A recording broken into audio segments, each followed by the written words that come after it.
Yung mga buddy, nag-harvest ng ng saging. Ang dami saging. Mga mga sira-sira na. Ang tinitira na pala ng ibon yung mga saging doon. Hindi namin napapansin kasi tag-ulan nga.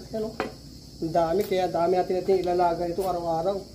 Kita nyo naman, ubos na. Ubos na ng ng mga ibon. Ayan, puro kain na,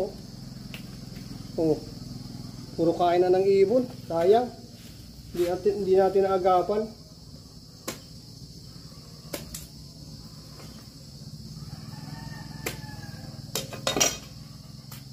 Tama iba, mga inog-inog na,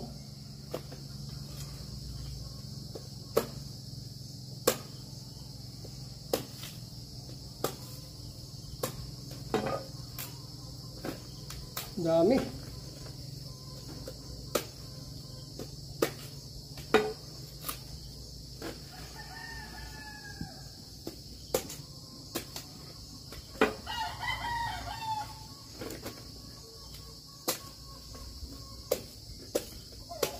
Ay.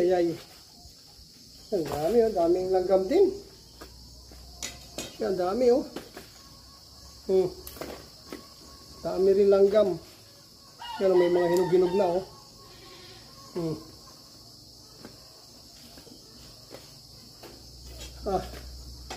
Yan, yan ang mga tinanim natin ng mga saging. Marami pang paparating. Marami pang mga puso-puso. Ayan. Ilang araw tayo itong maglalaga, magpiprito ng mga saging kasi iba rito, sigurado pahinog na lahat dahil may mga may mga hinog na. Antayin na natin mahinog bago natin ilaga para masarap kainin.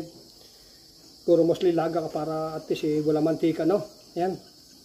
Update lang tayo mga buddy. Maraming salamat po sa inyo lahat dyan.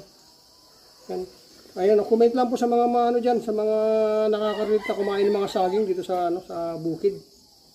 God bless everyone. Bye-bye.